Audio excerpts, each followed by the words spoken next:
नमस्कार विद्यार्थियों, आप सभी का आपके अपने YouTube चैनल मैथकम सॉल्यूशन में स्वागत है।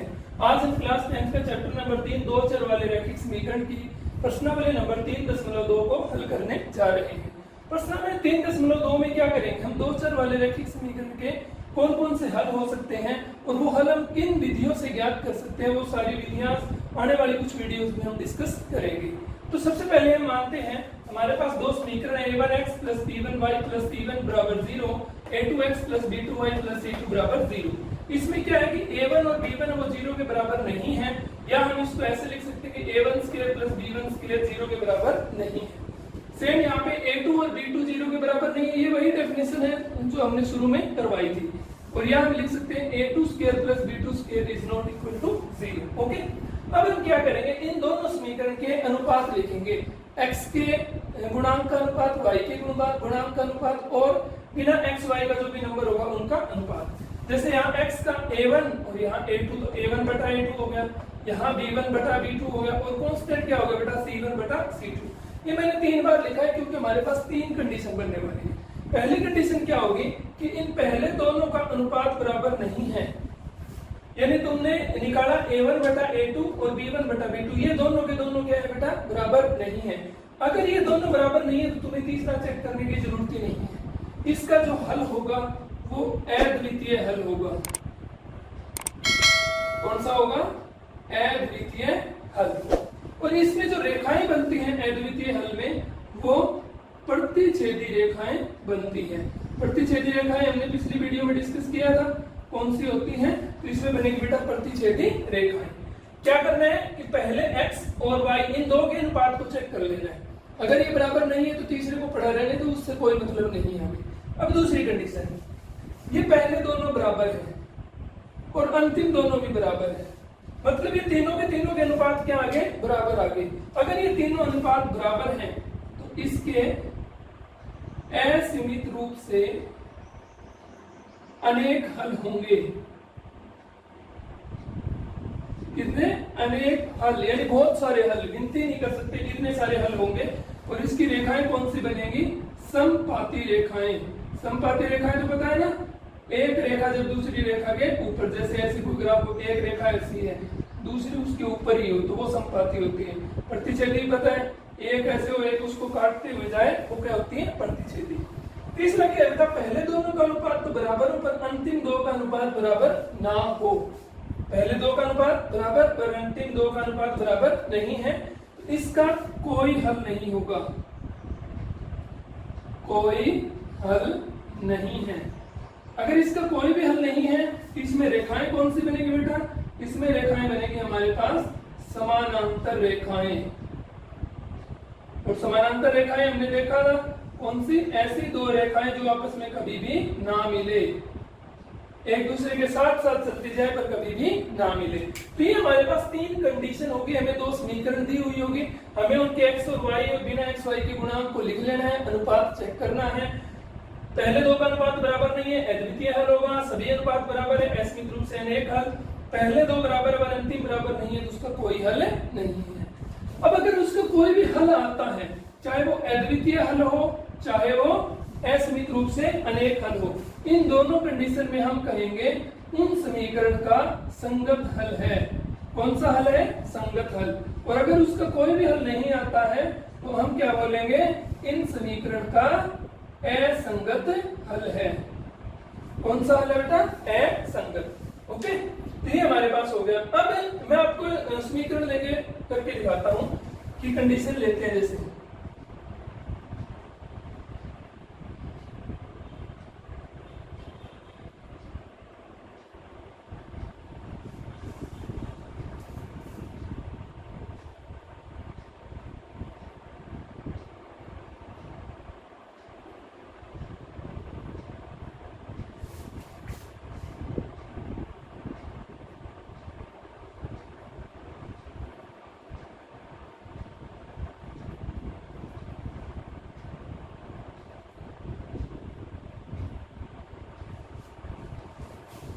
ये 3 समीकरण लिए बेटा, हम इनके x y और बिना x y के गुणांक लिखते हैं। इसका देखो गुणांक, x के गुणांक लिखेंगे 2/3, इसका 3/, माइनस का निशान है तो वो साथ लेना है,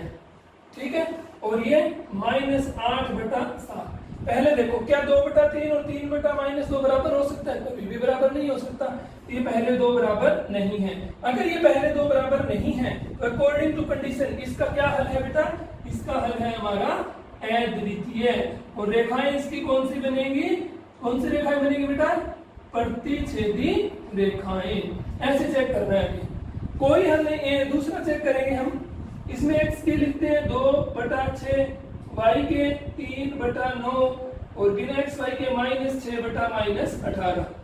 ये 2 एकम 2, 2 तिया 6, 3 एकम 3, 3 तिया जो कटते काट दो, माइनस से माइनस कट गया, 6 एकम 6, 6 तिया 18। कितना बन गया? 1/3, 1/3, 1/3। तीनों के तीनों क्या है बेटा? बराबर आ गया आपस में। अगर तीनों बराबर आते हैं तो क्या होता है? असीमित रूप से अनेक हल। और रेखाएं कौन सी होती हैं? समपाती रेखाएं। और अब इसको चेक करते हैं। 5/15 -7/-21 और 7/-21। ये 5 एकम 5, 5 3 15, माइनस से माइनस से कैंसिल, 7 एकम 7, 7 3 21। ये 7 एकम 7, 7 3 21। ये कितना आया? 1/3। ये 1/3 और ये 1/-3।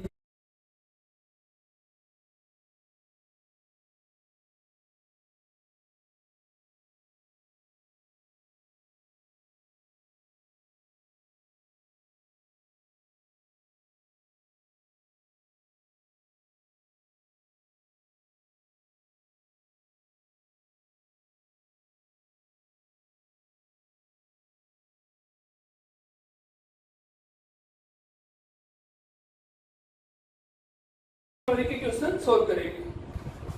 पर्सनली का पहला सवाल रखना हमारे पास कि कक्षा 10 के 10 विद्यार्थियों ने गणित की पहली प्रतियोगिता में भाग लिया। यदि लड़कियों की संख्या लड़कों की संख्या से 4 अधिक हो तो प्रतियोगिता में भाग लिए लड़कों व लड़कियों की संख्या ज्ञात करनी है। और ये हमें ग्राफ की विधि से बताना है, यानी इनके हल करके ग्राफ बनाना है और ग्राफ से हमें बताना है कि लड़कों की संख्या कितनी है व लड़कियों की संख्या कितनी है। तो जब भी इस तरीके के क्वेश्चन आए, जो भी चीज हमसे पूछी गई उसको क्या करेंगे? हम मान लेंगे। हमें पूछा गया लड़कों और लड़कियों की संख्या क्या है, हमें नहीं पता तो हमने मान लिया, माना लड़कों की संख्या कितनी है x और लड़कियों की संख्या कितनी है y। और प्रश्न अनुसार प्रश्न क्या कहता है कि कक्षा 10 के 10 विद्यार्थी यानी कुल विद्यार्थी कितने हैं? 10, जिन्होंने प्रतियोगिता में भाग लिया। यानी लड़के और लड़कियों की संख्या कुल संख्या कितनी है? 10। तो एक समीकरण तो यहाँ से बन गई कि x जमा y बराबर 10। कुल लड़के और कुल लड़कियों का जो जोड़ है वो कितना है? 10। अब दूसरी कंडीशन कहाँ है? यदि लड़कियों की संख्या लड़कों की संख्या से 4 अधिक हो। ये लाइन अच्छे से समझनी है कि जो लड़कियों की संख्या है ना वो लड़कों से 4 ज्यादा है।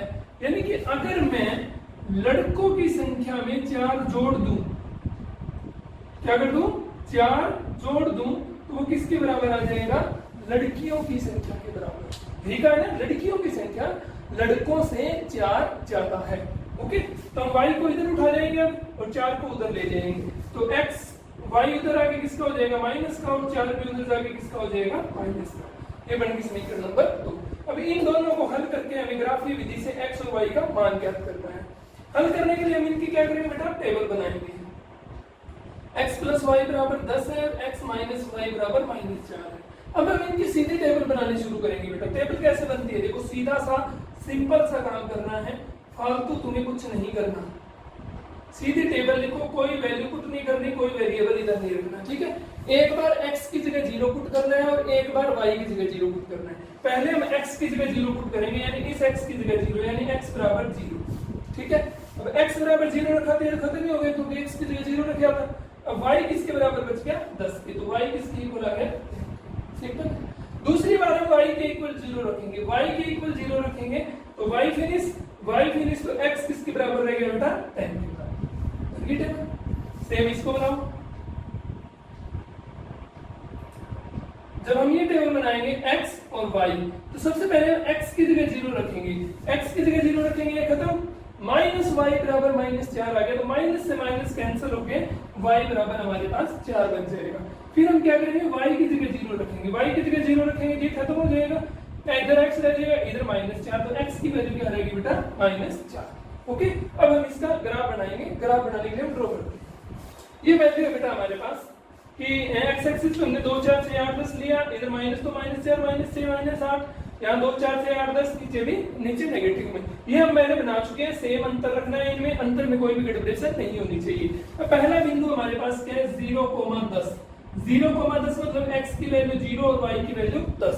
x की वैल्यू 0 कहाँ है, x एक्सिस ये है, इसके ऊपर 0 कहाँ है, ये नहीं, इससे हम सीधी लाइन खींचते हैं, खड़ी लाइन खींची गई। फिर हमने y की वैल्यू 10 देखी, y की वैल्यू 10, y एक्सिस ये है, इस पे 10 कहाँ है, ये रहा। अब इससे ऐसे लाइन खींचेगी और ये सीधी खींची हुई थी, तो दोनों कहाँ पे काटेगी, इस जगह पे। ये बिंदु आ गया हमारे पास 0,10।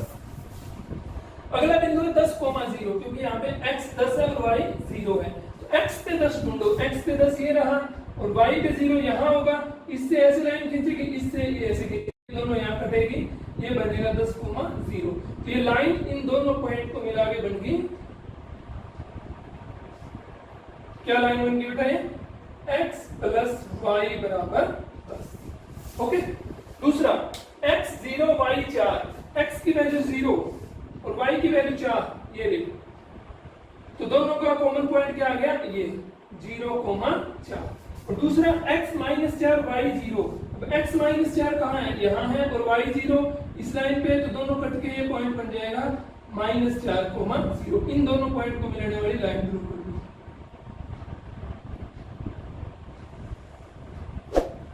ठीक है, ये हो गया हमारे पास x minus y equal to -4। अब देखो ये दोनों लाइन क्या कर रही है, प्रतिच्छेद कर रही है और एक बिंदु पे प्रतिच्छेद कर रही है।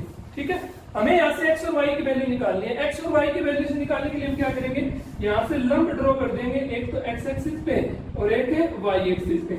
x एक्सिस पे इसने जिस बिंदु पे कट किया, तो ये बिंदु क्या होगा भाई, 2 और 4 के बीच में तो 3 होता है, और इधर 6 और 8 के बीच में 7 होता है। तो यहाँ से x की वैल्यू हमारे पास, यानी ये जो बिंदु आया, x की वैल्यू 3 और y की वैल्यू 7, तो x बराबर 3 आ गया और y बराबर 7। यानी कि लड़कों की संख्या कितनी आ गई बेटा, लड़कों की संख्या कितनी, 3, और लड़कियों की संख्या, लड़कियों की संख्या 7। ओके, प्रश्नावली का दूसरा सवाल है बेटा कि 5 पेंसिल और 7 कलमों का मूल्य 50 रुपए है, जबकि 7 पेंसिल और 5 कलमों का मूल्य ₹46 है। एक पेंसिल और एक कलम का मूल्य हमें ज्ञात करना है। तो वही पुरानी चीज है, जिस चीज का मूल्य ज्ञात करना है उसको हम मान लेंगे। माना पेंसिल का मूल्य x रुपए, माना कलम का मूल्य y रुपए। प्रश्नानुसार क्या कहता है, 5 पेंसिल और 7 कलम का मूल्य 50 रुपए, एक पेंसिल का मूल्य कितना, x रुपए, 5 पेंसिल का मूल्य कितना होगा बेटा, 5x हो जाएगा। एक कलम का मूल्य कितना, 7 रुपए, और एक कलम का मूल्य y रुपए, 7 कलम का मूल्य कितना हो जाएगा, 7y, और इन दोनों का जोड़ कितना हो जाएगा बेटा, 50। समीकरण नंबर 1। दूसरा, जबकि 7 पेंसिल, एक पेंसिल का मूल्य x था, तो ये कितना हो जाएगा, 7x प्लस में 5y, क्योंकि 5 कलम है, और ये कितने रुपए पे कर रहा है बेटा, 46। ये बन गया हमारे पास समीकरण नंबर 2। अब इन दोनों का हल करना है हमें, तो इन दोनों को लिख लेंगे, 5x प्लस 7y बराबर 50। यहाँ पे 7x प्लस 5y बराबर 46। हल करेंगे तो टेबल सीधी बनानी है आपको, एक बार 0x की जगह पुट करना है और एक बार 0y की जगह पुट करना है। दोनों समीकरण में हम पुट करेंगे, यहाँ x, यहाँ y, यहाँ x, यहाँ y। पहले x की जगह 0 पुट करेंगे, ये फिनिश हो गया। ये क्या बच गया, 7y इक्वल टू 50।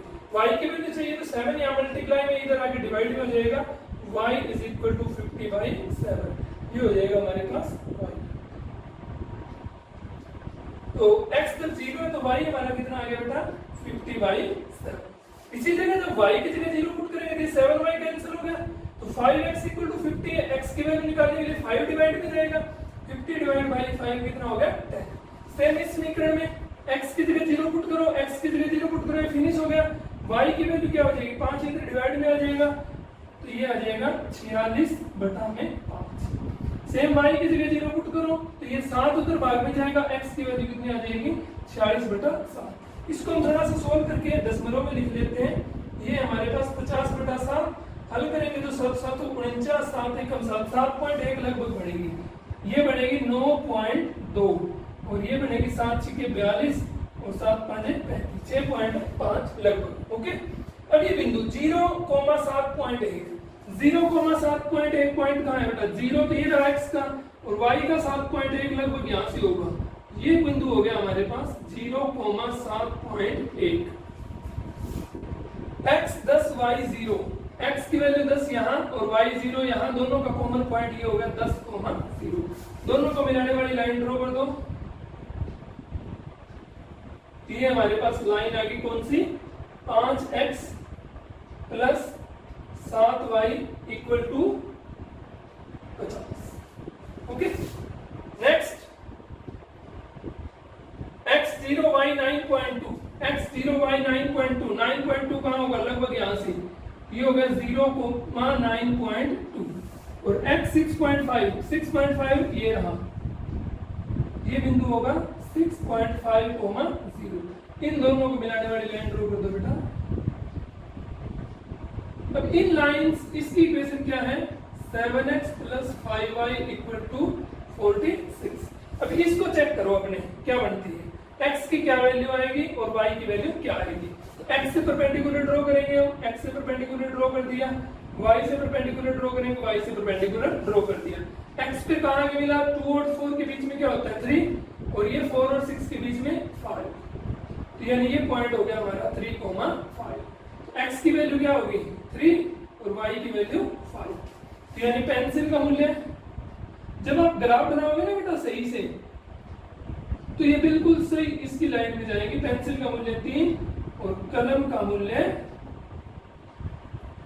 5 रुपए। तो जब हम ग्राफ सही से बनाएंगे तो बिल्कुल 3 के सामने लाइन आएगी और बिल्कुल सामने 5 के आएगी। ओके, क्वेश्चन नंबर 2 है बेटा कि गिवन समीकरण है, इन समीकरण को हमें ऑब्जर्व करके या अपने नियम का प्रयोग करके हमें ये बताना है कि इन समीकरणों से कौन सी रेखाएं बन सकती है, यानी प्रतिच्छेदी बनेगी, समपाती बनेगी या समानांतर रेखाएं बनेगी। तो हमने जो a1 a2 b1 b2 वाला किया था वो इसके ऊपर अप्लाई करेंगे। पहले x के गुणांक, फिर y के गुणांक, फिर कांस्टेंट हम रख लेते हैं अनुपात में। x के गुणांक क्या है बेटा? 5/7, ये -4/6 और ये 8/-2। ये कट के हो जाएगा 2 दूना 4, 2 तिया 6, तो ये बनेगा 5/7 -2/3 8/-2। चेक करके बताओ क्या ये दोनों बराबर हैं? ये बिल्कुल भी बराबर नहीं है। जब ये पहले दोनों बराबर नहीं हो तो अंतिम हम चेक करते ही नहीं है। इसका क्या सॉल्यूशन बनता है बेटा? प्रतिच्छेदी रेखाएं। आसान से काम है, कुछ भी मुश्किल नहीं है। सेकंड पार्ट में भी सेम करते हैं। 9/18, ये 3/6 और ये 12/24। 9 9 एकम 9, 9 दूनी 18, 3 एकम 3, 3 दूनी 6, 12 एकम 12, 12 दूनी 24। ये 1/2, ये 1/2, ये 1/2। तीनों के तीनों आपस में क्या है? बराबर है। अगर तीनों के तीनों बराबर हो तो कौन सी रेखाएं बनती हैं? समपाती रेखाएं। इसका हल कौन सा होता है बता सकते हैं आप? समपाती रेखाओं का असीमित रूप से अनेक हल। इसको करो 6/2, ये -3/-1 और ये 10/9। 2 एकम 2, 2 तिया 6, माइनस से माइनस कैंसिल, ये 3/1, ये 3/1 और ये 10/9। ये दोनों बराबर हैं, लेकिन ये दोनों बराबर नहीं हैं। इसका मतलब इसका क्या होगा? समानांतर रेखाएं। वो नियम याद रखना बेटा, 1 नंबर का सवाल 200% आना है इसमें से, यानी डैम श्योर है 1 नंबर का क्वेश्चन तो आना ही आना है। से 2 समीकरण देगा और पूछेगा, या तो रेखाएं पूछेगा या फिर हल पूछेगा, इसका कौन सा हल है। तो बहुत कोई भी समीकरण ले तो तुम्हें यही प्रोसेस फॉलो करना है। ओके, प्रश्नावली का सवाल नंबर 3 है, हमें बताना है कि इन 5 पार्ट में से किस पार्ट का हल संगत है और किसका हल असंगत है। इसके लिए हमें पता होना चाहिए कि संगत हल किसका होता है और असंगत किसका होता है। संगत जिसका कोई भी हल निकल जाए, चाहे वो अद्वितीय हो चाहे अनेक हल हो, और जिसका कोई हल नहीं होता वो क्या होता है? असंगत। तो हम चेक करते हैं बेटा, इस पे चेक करते हैं। 3/2, ये 2/-3, ये 5/7। मुझे बताओ क्या ये दोनों बराबर हो सकते हैं? ये बिल्कुल भी बराबर नहीं होंगे। अगर ये बराबर नहीं है तो इसका क्या हल है? अद्वितीय। और अगर इसका हल अद्वितीय है तो इसका हल फिर क्या है बेटा? संगत, है ना। दूसरा बात चेक करो, 2/4, -3/-6 और 8/9। ये माइनस से माइनस कैंसिल, 2 एकम 2, 2 दूना 4, 3 एकम 3, 3 दूना 6। ये 1/2, ये 1/2 और ये 8/9। ये दोनों बराबर है और ये दोनों बराबर नहीं है। इसका कोई हल नहीं, कोई हल नहीं, इसका कोई हल नहीं, तो ये कौन सा हो गया बेटा? असंगत। इसका चेक करो आप, 3/2/9, ये 5/3 अपॉन में -10 और ये 7/40, ठीक है। अब इसके ऊपर तो बटा में और ये अकेला है, तो हम क्या करेंगे, इसको भी बटा में बना लेंगे, 9/1, इसको भी बटा में बना ले, वो तो है ही सिंगल सिंगल, ठीक है। और अब ये रेसिप्रोकल हो जाएगा, ये ऊपर चला जाएगा, ये नीचे वाला ऊपर और ये इसके साथ, ये क्या बनेगा 3/2 × 1/9, ये 5/3 × 1/-10 और ये 7 एकम 7, 7 दूना 14, 1/2 कैंसिल हो रहा है, 3 एकम 3, 3 3 9, 5 एकम 5, 5 दूनी 10, ये बन गया 1/2 3 6, ये 1/3 दूना 6, लेकिन निशान माइनस का, और ये 1/2। क्या ये दोनों बराबर हैं? बिल्कुल भी नहीं है। अगर ये दोनों बराबर नहीं हो तो हल कौन सा होता है बेटा? अद्वितीय। और अद्वितीय हल के साथ कौन सा हल माना जाएगा? इसका संगत हल। अब इसको चेक करो, 5/-10, ये -3/6, ये 11/-22, 5 एकम 5, 5 दूना 6, 3 एकम 3, 3 दूना 6, 11 एकम 11, 11 दूनी 22। ये तो ऊपर या नीचे माइनस कोई भी हो चाहे उसको ऊपर ही लगा लेते हैं। ये -1/2, ये भी -1/2, ये नीचे तो इसको भी ऊपर लगा लें, कोई फर्क नहीं पड़ता माइनस का। ये भी हमारे पास -1/2, तीनों बराबर हैं, तीनों बराबर है तो कौन सा हल होता है? अनेक हल, असीमित रूप से अनेक हल। और अनेक हल भी क्या माना जाता है बेटा? संगत हल। हल कोई भी निकलो, चाहे अनेक हो चाहे अद्वितीय, वो संगत में ही आएगा। इसको चेक करो, 4/3/2, ये 2/3 और ये 8/12, इसके बटा में 1 लगाए, रेसिप्रोकल करें, जो कैंसिल होता है कैंसिल कर दो, 4 दूना 8, 4 3 12, ये 4/3 गुणा में 1/2, 2 से कट गया, 2 दूनी 4, तो ये 2/3 है ही, और ये भी 2/3, ये देखो कितना बन गया 2/3, ये भी 2/3 है और ये भी 2/3, तीनों के तीनों बराबर हैं, तीनों के तीनों बराबर हो तो कौन सा हल होता है? अनेक हल। और अनेक हल के साथ ये भी कौन सा हल हो गया बेटा? संगत हल। तो ये हमारा क्वेश्चन नंबर 3 सोल्व हो गया। नेक्स्ट वीडियो में हम इस प्रश्नावली के बाकी क्वेश्चन सोल्व करेंगे। Thank you.